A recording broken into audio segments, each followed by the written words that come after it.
Hello, ladies and gentlemen.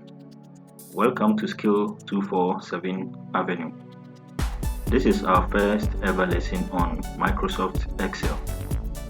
This is going to be our introductory lesson. Microsoft Excel is a very powerful tool used for data management, analysis, manipulation, and of course, automation. It is used across many fields, including health, education, tech, etc. etc. Now let's get into it. So I'm going to go ahead and click on the start button. I have my all programs menu here.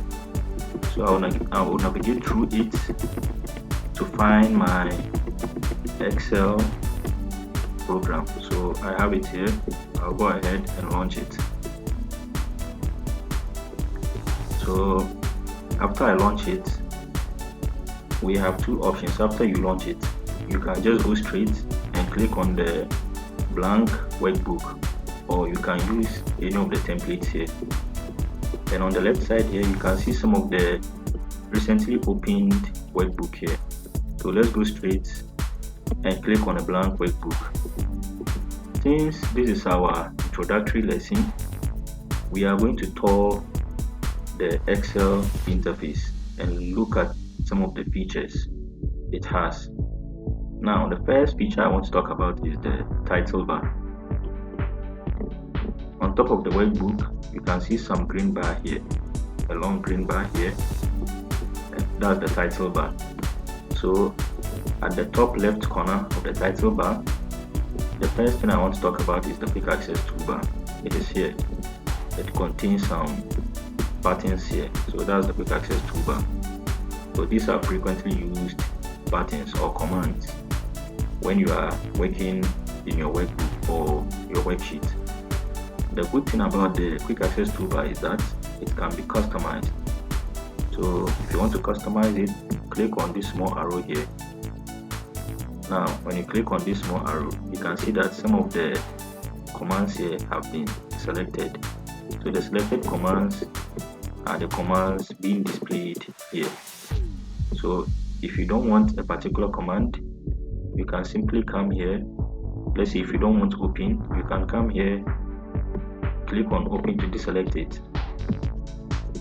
Or if you want to add new, you can come here, click on new to add it to the quick access toolbar. So that's how it works. If you want a particular command, you can select or deselect it.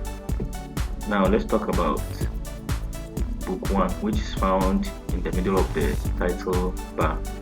So book 1 is the default name of the workbook when you launch or when you start spreadsheet like Excel. So that's the name of the default workbook, book 1. You can actually change it to any name you want when you are saving your work. And then right after book 1, we have the name of the spreadsheet we are using, which is Excel. And then at the right top corner here, you can see some buttons. So the first button is the ribbon display options. This particular button is used for customizing our ribbon. So the ribbon will be talked about shortly. But before we talk about the ribbon, let's talk about the minimize, restore down, and the close buttons. So I'm going to click on the minimize button here. See what happens. The whole Excel window has vanished and it is now found on the taskbar. So when I click on it again, it will come back and then cover the whole screen again. Now the restore down, let me click on it. See, when I click on it, see what happens. It reduces the size of the window.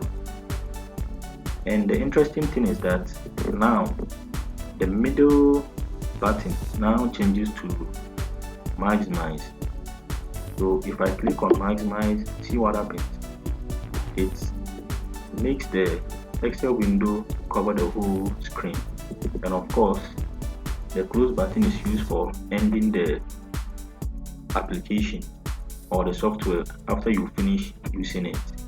So this is the title bar. Now let's talk about the ribbon. So the ribbon is made up of the tabs here. The tabs include Home tab, Insert tab, Page Layout tab, Formulas, Data tab, Review tab, and then View. So these are the tabs. Now we are currently in the Home tab. So as you can see, the Home tab is made up of groups. So we are at the clipboard group, which is made up of these commands. We have the paste command, cut command, and then format painter. So these are the commands that are found in the clipboard group. As you can see here, the next group is the font group, which is made up of bold, italic, underline, font size, and other formatting tools. And of course, we have the alignment, which contains align right, align center, align left, and justify. And it also contains a feature like merge and center, and also wrap text. And then here you can see other host of commands in the Home command. Now let's click on the Insert tab. So as you can see, the Insert tab also contains a group of commands. So as you can see, they also contain a group of commands. The Page Layout tab also contains a group of commands. So the ribbon is made up of the tabs together with their group of commands. So that's what the ribbon is all about. Now let's come back to our title bar and then look at what the ribbon display options is used for. Now let me click it. Now look at this. The first option is that auto hide ribbon. See what happens when I click on it. Our ribbon is completely hidden. So I will come here, I will double click to bring it back. So when I click again, it says show tabs. When I click on it, it is only showing me the tabs. As you can see, it's showing me only the tabs. So when I click away, the group of commands will vanish, leaving only the tabs displaying there. Now let me come back again. So the third option says that show tabs and commands. So when you click on this, it will show you both the tabs and then the commands. You'll see that. So that's the ribbon for you. Now let's talk about the worksheet here. So the worksheet is the grid of cell you see here. When I say a cell, I'm talking about the individual boxes here. They are all the cell. So in your work, this is where you do all your work. When you are using spreadsheets, that's the worksheet, as you can see here. So this grid of cells are made up of rows and columns. Let me talk about the columns. I'm currently selecting some group of cells and they are running down horizontally, as you can see.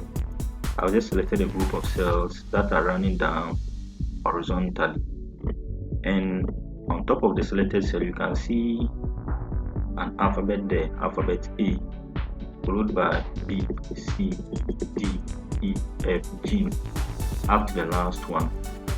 And if you want to see the last alphabet, click the control key, hold it, and then press the right arrow key. It will bring you to the end of the column, which is XFD. That's over 16,000 columns. Okay, and then if you want to go back to column A, just press the control key, then press the left arrow key. It will bring you to the it will bring you to the first column, which is column A. Now let me talk about the rows. See what I'm doing. I'm selecting a group of cells that are running across horizontally, and then this group of cells are identified by a number 1, 2, 3, 4. So This is row 1, row 2, row 3, row 4, row 5 up to the last number. Now let's check out the last number. So I'm going to press my control key, hold it, and then press the down arrow key. So this is our last number. It is 1,048,576. So we have over 1 million rows in Excel. Now let's go back to row 1. So now, one thing I also want to talk about is the cell. As you can see, these cells are formed when the rows and the columns intersect. This is when a cell is formed. Okay, so if I click on this cell, you see that column B and row 2 they intersect here to form cell B2. So if you want to name your cell, you bring the letter first, followed by the number. That's how you name your cell. Now let's talk about the name box. The name box is right here. So the name box is used to display the name of a selected cell or the name of the active cell. Let me select this cell. I'm currently in cell A1. Now when you come inside the name box, you can see that the name A1 is showing in the name box. Let me click on another cell for you to see. So see, the name of this active cell is now showing in the name box. So that's what the name box does. It shows the name of the active cell. Just across the name box, there's something we call the formula bar. The formula bar. So the formula bar displays whatever is typed in the name box. Let me just type a number here in this particular active cell. So let me type 40. As I type in the active cell, it is now showing in the formula bar. So the formula bar displays whatever is typed in the active cell. Now let's come down here and talk about the zoom in and then zoom out. So here we have our zoom slider. You can use it to make your worksheet bigger, or you can use it to make your worksheet smaller. Here we have the minus sign here. When you click on it, it makes the worksheet smaller. When you come here, we have our plus here. When you click on it, it makes your worksheet bigger. So that's what the zoom slider does. It is used for making your worksheet bigger, or it is used for making it bigger. So you can use it to adjust your worksheet to look the way you want it to look. Now let's come here. As we can see here, we have sheet 1 here. So that's what we call the sheet tab. If you want to create another worksheet, you can just click on the plus here and click and create another extra worksheet. So as you can see, the name of our workbook is book 1, and it contains 3 worksheets, which is sheet 1, sheet 2, and then sheet 3. So now these worksheets here, you can rename them by right clicking here, then you choose the rename option. You see that it has been highlighted, and then you can just type the name you want to type there. So in this lesson, we've taught the Excel interface, and we've discussed some features that are associated with Microsoft Excel. Go to the description of the video and click on the link to follow our question and answer sessions. See you in the next video. Thank you for watching. Bye.